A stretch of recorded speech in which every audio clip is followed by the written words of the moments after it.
What I am about to share with you is one of the most daunting things ever happened to me while traveling, but it has also become one of the most memorable experiences of my life. I was in a foreign land late at night when I realized that the rented motorbike had gone missing. My heart started pounding heavily, my hands started shaking, and the panic just set in. The thought of the bike being lost hit me hard. This wasn't just any bike, it was a rented one in a foreign land, and that meant a huge liability on my head. And there could have been, an involvement of police as well. I had no idea what to do. The language barrier only made it worse, and I felt totally helpless. It was like a nightmare.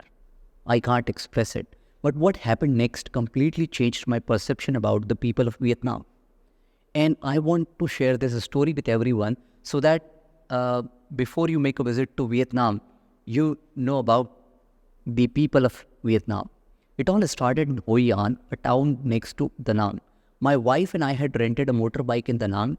We traveled to Hoi An on this motorbike and parked the motorbike in an area in the afternoon. And then we started walking through the beautiful streets, enjoying the local food and experiencing the unique charm of Vietnam. But when we returned in the evening, the place where we had parked the vehicle was totally transformed, unrecognizable, and there were night market stalls everywhere. I started to panic. What happened to my bike? I started looking around everywhere. Was it towed? Was it moved? Was it stolen? I had no idea. And the language barrier really made it hard because I could not ask anybody. Despite that, we tried asking some locals using Google Translate, but it didn't work. Shops were closing, and our amazing day was turning into a nightmare. We didn't know if we should go back to our hotel or find the police station because it was already too late and we did not want to get entangled into any complications. Then we saw a familiar face. The guy who had served us earlier at a cafe. His cafe was right next to the parking spot. He recognized us and could see that we were worried. We explained using Google Translate, and to our surprise, he was able to understand English even though he was not able to speak as well. He wanted to help. He made a few calls, talked to some people and said, why don't you follow me? I know somebody who might be able to help us. We followed him through the streets until we reached a small house where we saw a lady standing outside her house. She called her husband, and even though he didn't know us at all, he immediately asked me to hop on his motorbike along with my wife. He gave us 2 helmets as well. It was already quite late, but he didn't hesitate even for a while. He drove me and my wife around asking locals about any missing bikes while the cafe guy followed on his bicycle. We were really scared to hear that there had been a fire nearby and many vehicles had burned in the fire, which made us worry even more that our bike might have been destroyed in the fire. After what felt like hours, we ended up at a police station with the cafe guy still helping us the whole time.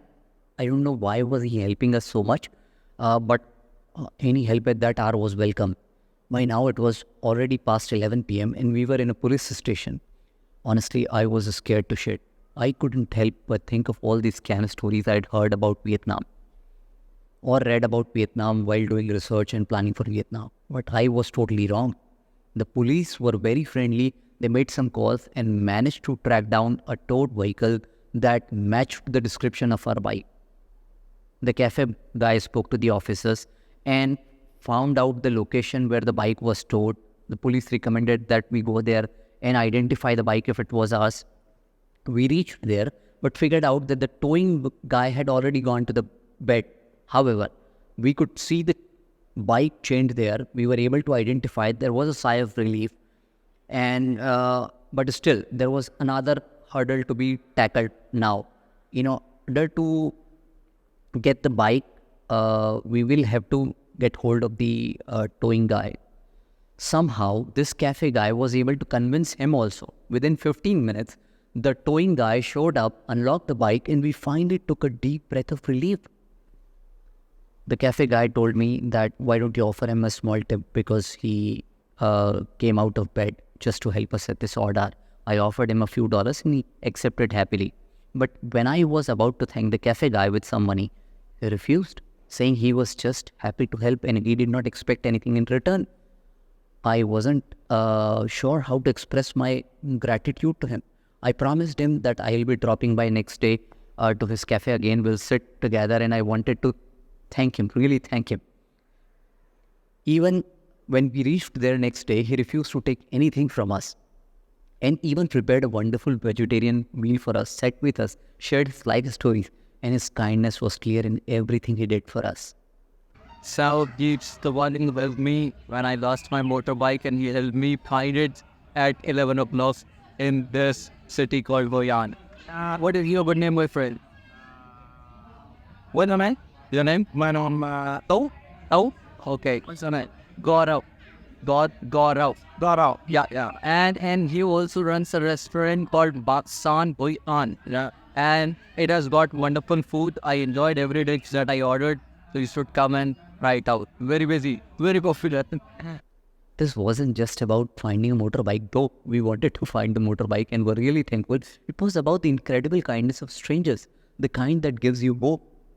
It reminded me that the world is full of good people, and the people of Vietnam are really some of the best. Despite all the myths and scam stories that I had heard about or read, what I found in Vietnam was a sense of community, empathy, selflessness, and willingness of people to go out of their way to help strangers without expecting anything in return. I mean, I would have expected they'll guide me. They'll say that you go here and speak to this person and that. But everybody in that town was willing to help me. And that is the Vietnam I want you to know. A place full of amazing people whose kindness knows no boundaries. Also, I have created a lot of other videos on Vietnam, how to travel to Vietnam on budget, recommended itinerary, and there are some city-specific videos as well. Do check out the videos, and thank you so much for watching, and do subscribe to the channel. I do travel to a lot of other places. I have traveled to many countries in the past and made videos about these countries. And thanks once again for watching the video. Bye-bye for now.